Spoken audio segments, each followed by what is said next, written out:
Hello, everybody. I'm Will. And I'm Kristen. This is Soimwatching True Blood, Season 4, Episode 8. Spellbound. I have a theory. What's that? It's not bunnies. Okay. It's that I don't actually like this show. What's your major problem? No. It's fun to watch. It's dishy. It's soap opera. It's trashy. It's supernatural. All that stuff. I had a really fun time watching it the first time. I'm having a fun enough time watching it the second time. Some of its age is showing. I think ultimately my biggest issue with it is it's a character drama.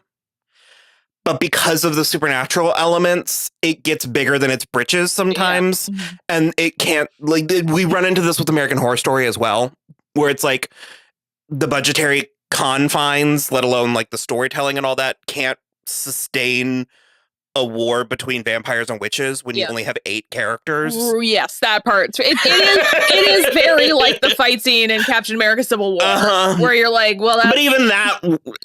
but it's like, well, that's all the people we know. Like, I find it frustrating. I found a lot in this episode frustrating. Yeah.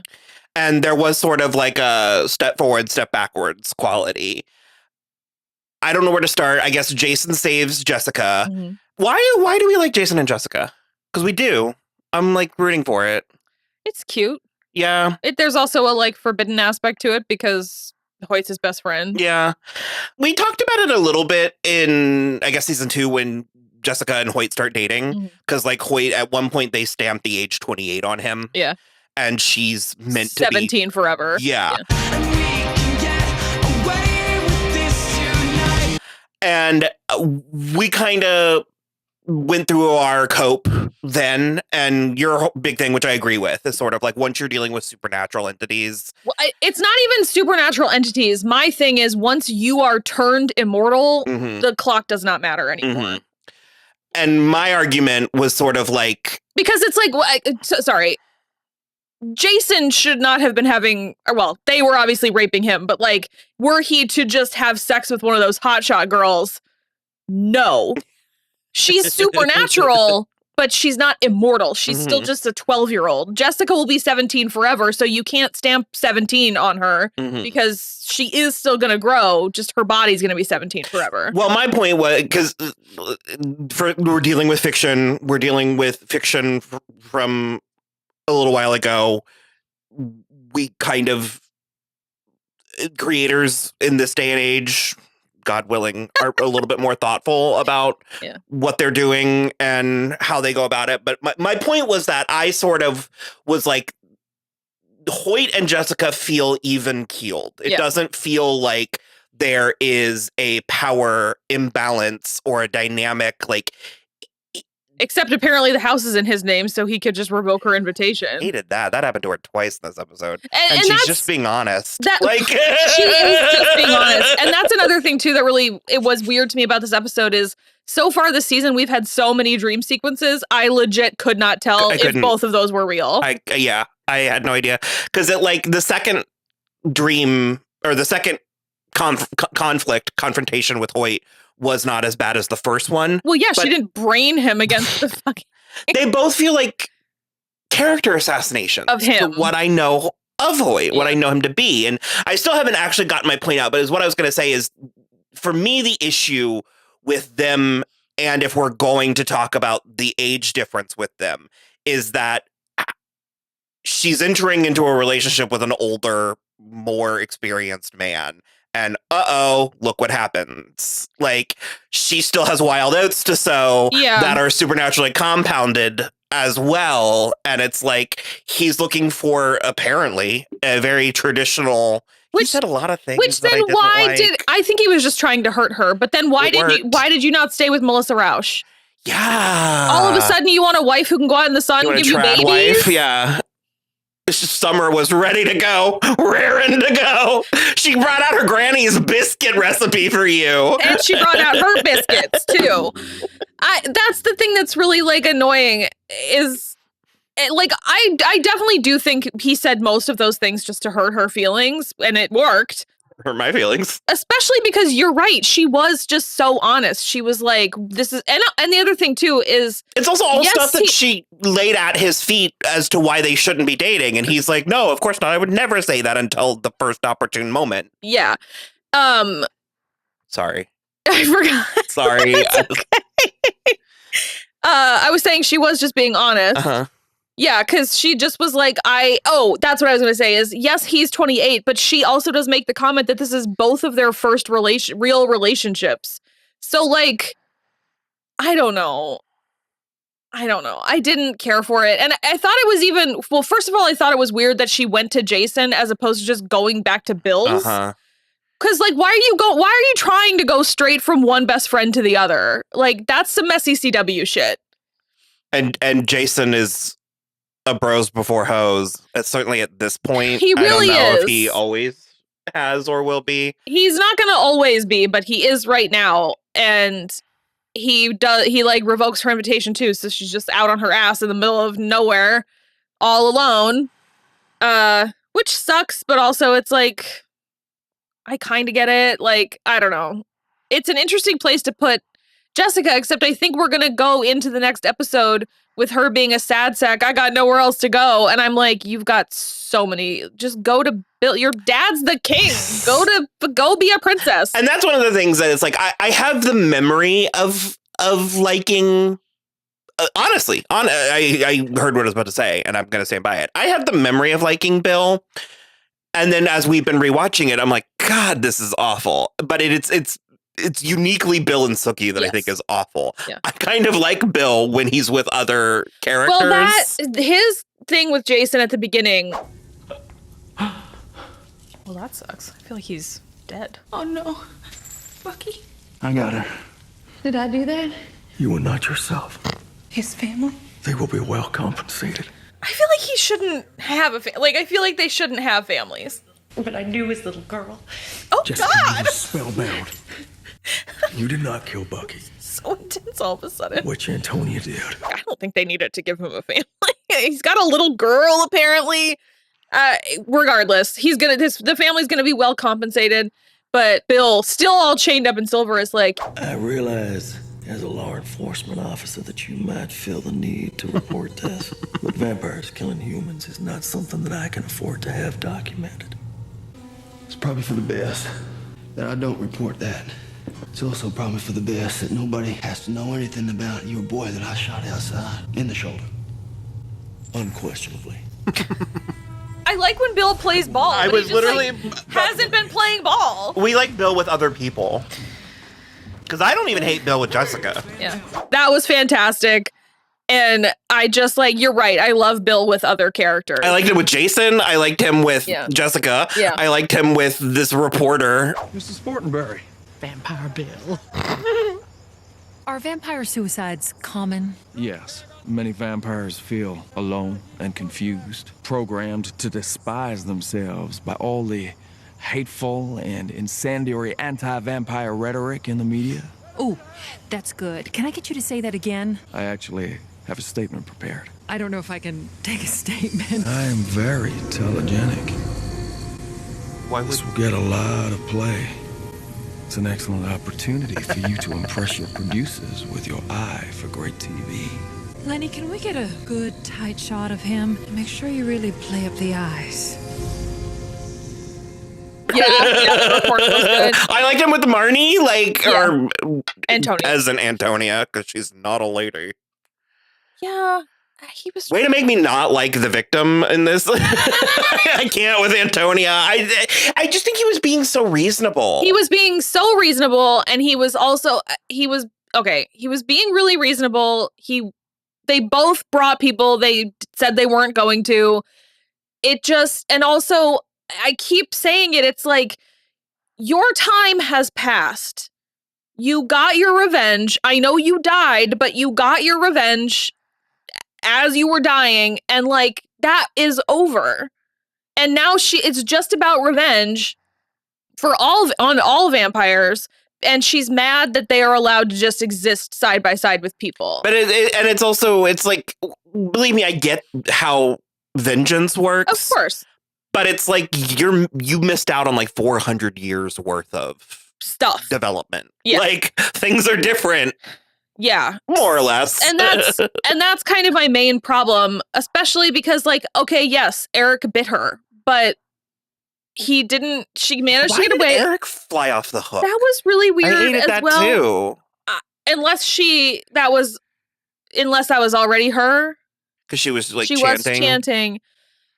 I don't know. Because he was the first to draw blood. And I was like, come Yeah. on, Eric. And we just talked about this. And Yeah. I have a hard time. I have a hard time with Marnie or with Antonia. Because also she sucked Tara further into the Kool-Aid because they're on the phone with Bill making this arrangement to meet in the Bontemps Cemetery to talk peace. And Tara's like, so it's really just about revenge. And she's like, let's do it. And I don't like that either. Also, then during the fight, she kills a vampire and is like truly disgusted with her, like the action. And I'm just like, you knew what was going to happen. You've done this before. I was going to say, it's not even the first time she's bore witness to. Exactly. It's so weird. And I was here with you again with like, this episode is just full of people acting brand new. That I think is like the main issue with this season is everybody is acting like they've never heard of anything before. Because Bill saved her and she was like, why'd you do that? It's like, Doy! Why do you think, bitch? Like, obviously it's because of Sookie, and also I think he has a passing fondness for Tara. Like, it's just very, very annoying. So a bunch on both sides died. no one important. Sookie got shot. Alcide saved her. But Debbie was following in her wolf form because This was what there was a lot of giving and taking in this episode. Yeah. Because I mentioned while we were watching it, we were doing the watch alongs. If Yep. you want to watch along with us, you can head on over to Patreon at patreon.com/soimwatching the show. Join the $3 watcher tier. I was like, Marcus was even kind of growing on me, where it's like we got more pack stuff. We got more Wolfpack stuff. And there's like no reality where I'm like, woohoo, Marcus. no, but he's such a reasonable pack leader. And he's like, he sees potential in Alcide, and suddenly I'm like, wait a minute, do I give a shit about Alcide? Yeah, and he likes Debbie. He likes having them around. Alcide was helpful with like a fight between two of the younger wolves. We got to see him actually exhibit leadership. It was great, and he also has this whole like speech to the pack where he's like, I don't know what the deal is, but I heard that the vampires and the witches are going to war. We are not involved in that. Do not involve yourself in it. As a pack, we are staying out of it. That is dangerous. And one of the young wolves is like, Chuck. I can fuck him up. And Marcus is like, you fucking can't. 100%. You absolutely can't. Not. You would die for sure. We are staying out of this. I think another thing with Marcus, other than the name Marcus, Yeah. but I think he feels, to me, underworld coded. He feels like he would be an underworld. Yeah. And I think that's part of why I'm a little bit fond of him. Sure. But in that case, I also think he feels misplaced in this universe. So Alcide obviously is, Debbie tells him, she's like, you can't get involved in this. Like, we are in this pack now. And if I can't stay in this pack, I'll die, basically, which I think is a little over. I trust her. Well, I'll take her word on it. That's fair. But obviously Alcide is like, can't leave Sookie alone. So he runs into and gets her after she got shot, and Debbie sees it and she's just like, shit. When do we get that line from Pam where she's like, I'm so fucking sick of Sookie and her stupid fairy vagina? Do you remember? No, I do remember that. I don't know when that is. But the other thing about Marcus, which goes back to your give and take thing, and I think I said it in the last episode, he is absolutely Luna's baby daddy. So he's Emma's father. And we see him making a very conspicuous voicemail, like, I'm going to come tuck in my baby girl once I'm done with this meeting. Don't try to stop me. Yeah. And so he ends up over there, and Sam has come to pay a visit. Because we thought that he and Luna, I thought when they both realized that Tommy had become Sam, we were like cool and over it. But she was still pissed at the beginning of the interaction. But she has invited him to stay for dinner. Well, it seemed it was unclear whether or not, to the extent to which Sam didn't understand what was happening. Sure. Like, because he was like, I didn't know he could do that. It's a new development. Yeah, he killed our parents. Which I didn't put that two and two together. That the plot feels better to me now. Oh, that it like triggered because he killed their parents. Yeah. That it was actually kind of hard earned. Yeah. Or it's like, oh, okay. Yeah. I'll get to it later, I think soon, but I have a second point that I want to make, but I'm not going to make it yet. Okay. So Marcus obviously shows up while Sam, Luna, and Emma are having dinner and postures around as if Sam couldn't tear him limb from limb. Like, he seems scrappy, I will say. He does seem scrappy, but I think Sam would. Emma chose Sam. Well, it's super funny because he comes up to the door and knocks because he sees them through the window and he knocks, and Emma immediately goes, "Daddy's mad," which that sucks. Mm-hmm. And then he says something about, or Sam offers to leave, and Emma goes, "No!" And it's like really, yeah, it's tough. So, yeah, Luna does stand up pretty good for herself, though. Mm-hmm. She's like, if you do anything, I'm going to call your parole officer. Also, Marcus left with a unearned sense of accomplishment. Yeah. Like, that he somehow won that pissing contest. He, like, flexed on Sam. I got no beef with you. If we need to take this outside, let's do it. You just pissed on the wrong boots, my friend.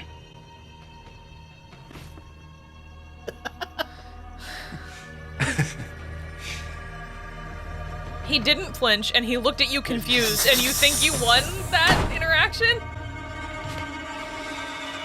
And Marcus was like, yeah. Right. And like we were like, what? You didn't win that. That was not a situation you came out on top of. We have the horrible, Sookie and horrible what? Sookie and Eric. Okay. Sookie and Eric. Horrible scene of Sookie and Eric. It's all we've ever wanted, and we got it. We were just like, well, they are. I need to get my Jessica Simpson sweetest sin out. Yeah.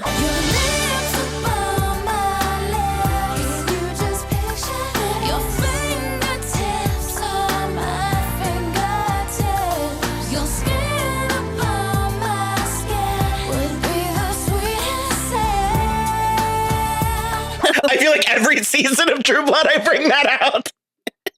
That's what it's like. That is what it's like.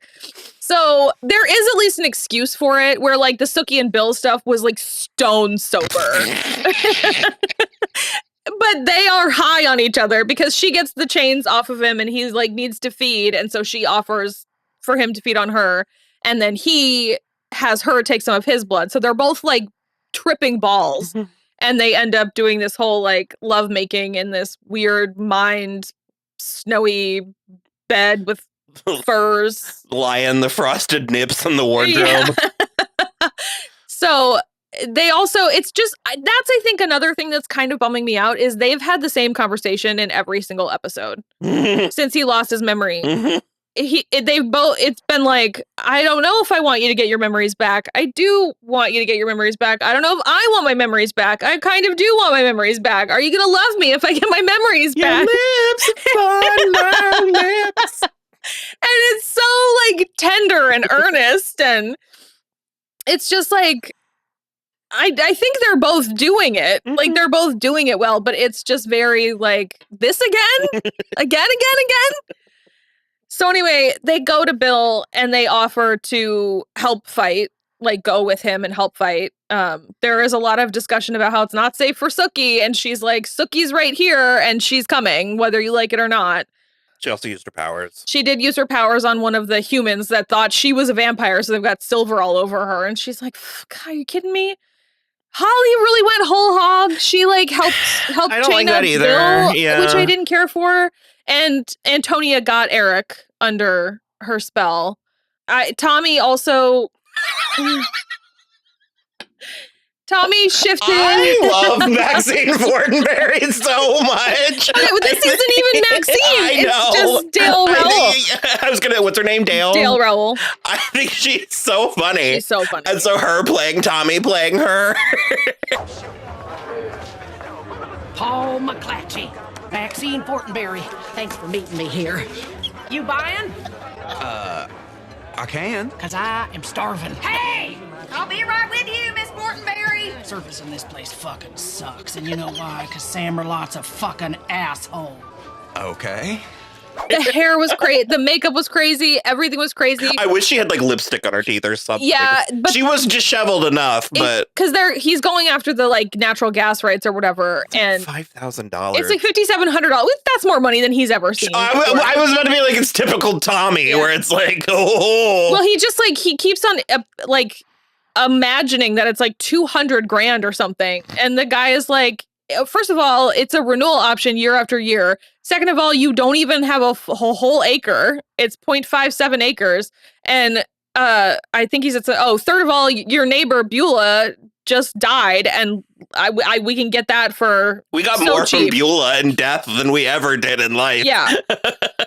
So anyway, he ends up getting the $5,700 check right then. I hope he had to make it out to cash because he can't keep up the Maxine thing. He's vomiting and falling down in the woods again. But the performance in Merlotte's was truly hilarious because it is just Maxine yelling at Arlene about and then just like telling everybody about how shitty and selfish Sam Merlotte is. And it was super I do want some of his special stash, succotash, yeah. It was very funny. Suck a stash. Also, I love that she was like 2 Miller High Lifes and 2 shots of tequila with hot sauce. And Arlene was like, really?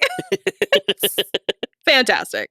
Arlene is still crashing out about the baby. That's what I started to say is we have that horrible flashback. Okay, yeah. I'm going to get there because it's going to tie into Lafayette. But like Terry has to cook and he's like he's actually on top of it. Yeah, but it's not like he left the baby sitting on the floor. They've got the pack and play. He's like in a thing. And he's even set up a mirror so he can watch the baby behind him. But he's got to cook because the whole Baptist church came in. So anyway, while they're arguing, the lady spirit comes back. And then Lafayette walks in and sees her and is like, oh, hell. Fuck this shit. No thanks, and walks right back out.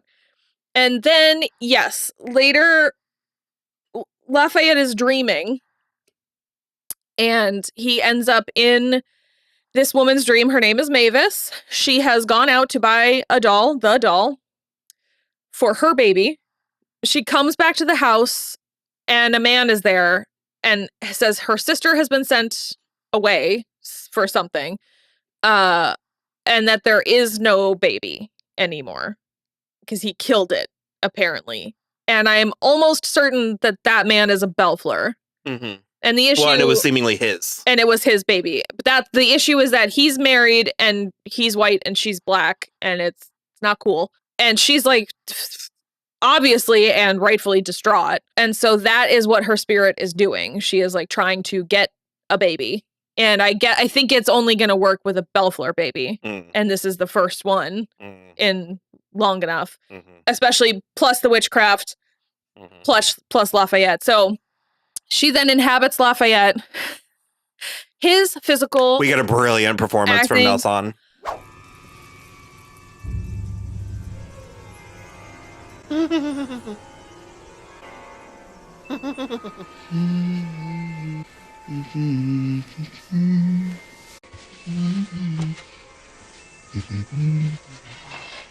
So good. He's one of the like such a stand. Everyone is like good, but it's like there's a handful of like actors. Yeah. And he was an actor. Really, really good. So he like adjusts his shirt and everything. He walks to the Bellfleur house. Saunters. Yeah. Goes all around till he finds an empty open door where Andy is just snoozing. Has not put his service weapon away, even though there are 3 children in the house. No Athena Grant, I'll tell you that much. Yeah. And gets up to where Terry and Arlene are staying with the baby, takes the baby and walks away. Nuts. He also takes the gun. So yeah, we'll see what happens with that. Pam didn't do anything. I mean, she was at the... Yeah. She still is like Tara. hell-bent on killing Tara. Well, and Bill was like, if you can never, ever go after her. Yeah. Or I will make sure that I execute you myself. Well, we'll hit it if we missed. Yeah. If we forgot something, we'll hit it. But yeah, pretty good. Yeah. Bye.